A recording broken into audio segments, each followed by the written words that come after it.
કેમ છો મિત્રો? આજે હું તમને બતાવીશ કે જુવારની રોટલી કઈ રીતના બનાવવી. આપણે બધાને ખ્યાલ છે કે જુવારનો લોટ જે છે આપણા સ્વાસ્થ્ય માટે બહુ જ સારો છે ઘઉં કરતાં. ઘઉંની જગ્યાએ જો આપણે જુવારની રોટલી ખાઈએ તો આપણા વેઇટ રિડ્યુસ કરવામાં પણ આપણને ઘણું ફાયદાકારક છે. તો જુવારની રોટલી બનાવવા માટે જે સામગ્રી લાગે છે એમાં છે અહીંયા જુવારનો લોટ લીધેલો છે, મીઠું લીધેલું છે. મીઠું કમ્પ્લીટલી ઓપ્શનલ છે, તમને મજા આવે તો નાખો, ન મજા આવે તો નહીં નાખો. અને પાણી. તો પહેલાં આપણે કઈ રીતના કરવાનું છે કે આપણે પહેલાં પાણીને છે ને અહીંયા બોઇલ કરવા માટે મૂકી દઈશું.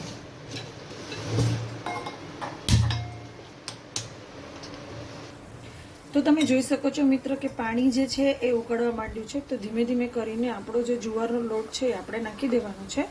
અને અહીંયા આપણે ગેસની ફ્લેમ ઓછી કરી નાખીશું. મીઠું નાખી દેવાનું છે, જે મેં તમને કીધું કમ્પ્લીટલી ઓપ્શનલ છે. અને આપણે જે રીતના ખીચું બનાવીએ એ રીતના લોટને હલાવી લઈને ખીચીની જેમ બનાવી લેવાનો છે. તો તમે જોઈ શકો છો કે મેં લોટને બધો ભેગો કરી લીધો છે અને બરાબર હલાવી લીધો છે. જો આખો લોટ જે છે ભેગો થઈ ગયો છે. હવે મિત્રો આપણે આને થોડી વાર ઠંડુ કરવા રહેવા દઈશું. એટલે ગેસ ઉપરથી આને ઉતારી અને આપણે એને અડધો 1 કલાક જેવું મૂકી દઈશું, ઠંડુ થવા દઈશું અને પછી આપણે આની રોટલી બનાવીશું.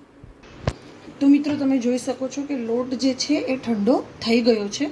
થોડું અમથું ઘી લઈને હાથેળી ઉપર આપણે જે છે એ લોટને એકદમ મસળશું. જે રીતના આપણે રોટલાના લોટને આપણે કઈ રીતના મસળતા હોઈએ એ રીતના આપણે આ લોટને એકદમ મસળશું. તમે જોઈ શકો છો. જ્યારે એકદમ મસળાઈ જાય ત્યારે આ રીતના એક ગોળનું લઈ ને આપણે એની રોટલી બનાવીશું. તમે જુઓ છો લોટ કેટલો લીસો અને સરસ થયો છે. હવે આપણે ધીમે ધીમે, મેં ઓલરેડી ગેસ ચાલુ કરી દીધો છે, લોઢી મૂકીને ધીમે ધીમે, જેથી કરીને આપણી લોઢી જે છે એ તપવા માંડે. એકદમ પોલે પોલે હાથે તમારે આ રોટલીને વણવાની રહેશે. તમે જોઈ શકો છો કે રોટલી જે છે એ વણીને મેં તૈયાર કરી લીધી છે. ઓલરેડી મારી લોઢી જે છે એ તપી ગઈ છે.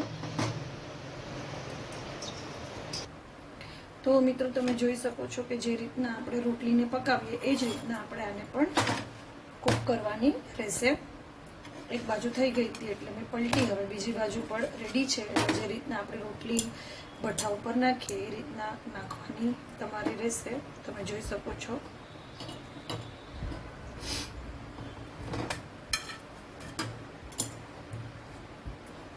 થોડી સરસથી એને ભઠ્ઠામાં રાખવાની, જેથી કરીને સરસથી પાકી જાય અને આપણે પ્રોબ્લેમ ના આવે. તો મિત્રો તમે જોઈ શકો છો કે રોટલી આપણી તૈયાર છે. તો હવે આપણે એના ઉપર ઘી લગાડીશું. જો તમારે ઘી ના લગાડવું હોય તો એ પણ ઓપ્શનલ છે, પણ આપણે તો ઘી વિના મજા ના આવે ગુજરાતીઓને. ઘી સાથે જ આપણે રોટલી ખાઈએ. તો આપણી જુવારની રોટલી એકદમ તૈયાર છે, મસ્ત બનીને. આપણે કોઈ પણ શાક સાથે આને એન્જોય કરી શકીએ. થેન્ક યુ મિત્રો.